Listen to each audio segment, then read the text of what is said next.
Well, I'm very disheartened by the fact that some elements in the society are trying to make a link between the interview and the restructuring exercise at CNMG. I could just give some background to it. If you were to read the transcript, it says, when I was here the last time, you seem to have a problem with the Prime Minister. That last time was a month earlier, immediately after the UN General Assembly in New York, where the Prime Minister made an address, and there was some comment that she made that elicited some applause. And while I was interviewing Dr. Ramachana on his return from New York, he said she received a standing ovation from the entire General Assembly. And I said, based on the footage I saw, it was a mere smattering of applause, especially from the Trinidad and Tobago delegation. And he took great offense to that. His comment was, you seem to have a problem with the Prime Minister. And the discussion got extremely cold thereafter. Listen, it was Trinidad and Tobago who brought forward, through Mr. Robinson, the International Criminal Court. Yes. We have now taken that further, and we said, you know, let drug trafficking now be part of what the International Criminal Court should deal with. When Mrs. Bissessa said that, the entire United Nations audience erupted in applause. So that, yes. Well, I don't know if it was the entire, I just said a section. You're being very fair and cynical. I don't know what you have against Mrs. Bissessa. No, nothing. No, if you were to look at it. Speak the truth. Yeah. I was there. I was there. You want to bring the film back and show it over? Do it. Do it. But be fair. Don't be unjust. Sure. Don't be unjust. Be fair. There was applause throughout, and she had to stop her speech. If it was a few people applauding, would she have stopped her speech and wait? But she stopped her speech and waited for the applause to be done.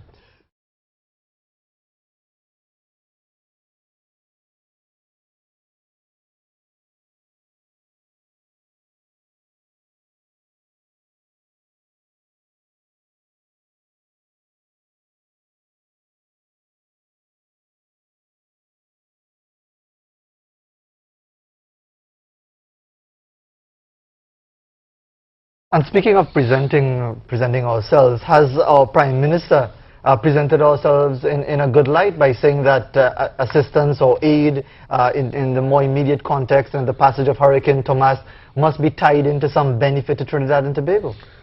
Well, you're making an interpretation by saying that she has not presented Trinidad and Tobago in the proper light, and that's unfortunate that you're doing that, because if you read today's Newsday, the editorial, it says here, twisting Kamla's offer. And obviously that is what a lot of people have done, including journalists.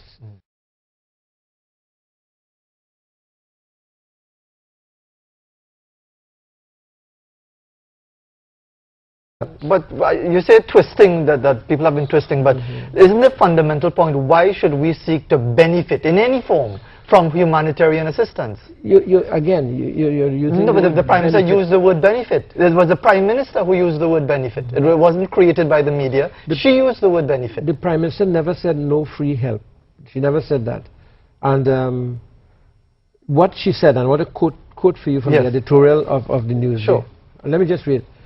The editorial says, we must confess to being a little surprised at the criticisms being directed at Prime Minister Kamla Prasad Bissessa by opposition politicians and some media, including yourself now.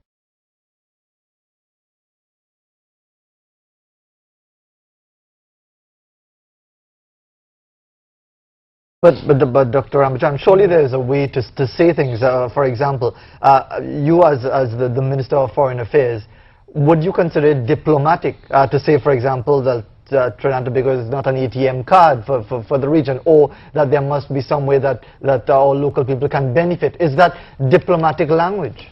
You can argue that from now until eternity, and you might want to delve on that point. But I want to ask you a question. Last time I was here, you seem to have some specific problem with Mrs. Bissessa's leadership. Is that so?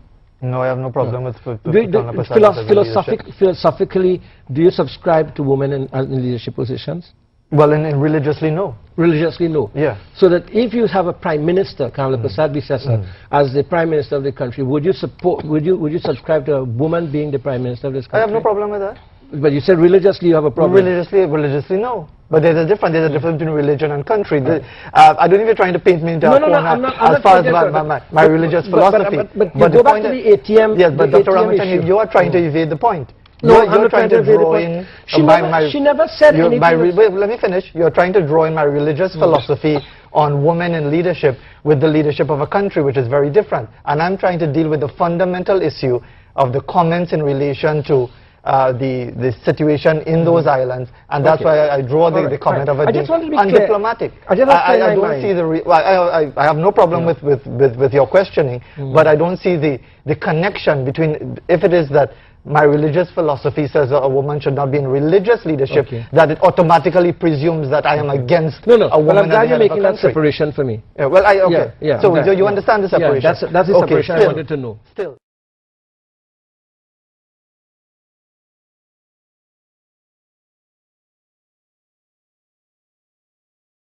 A couple of comments coming in. One person asking the question, well, why did we create CARICOM in the first place?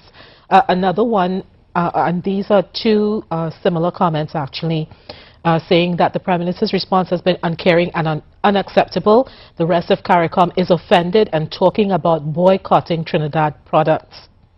How do you respond to that? These are really emotive reactions. And let's face it, there are a couple of people who use the blog.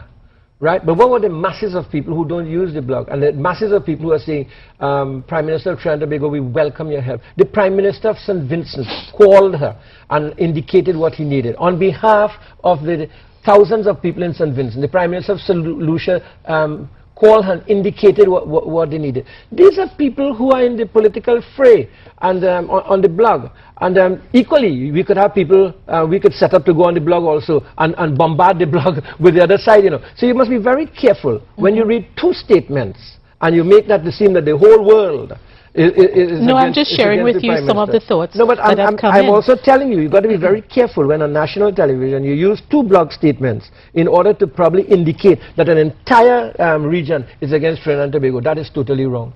I'm just sharing with you two comments which are indicative of the thoughts of two people who are watching the show, Minister.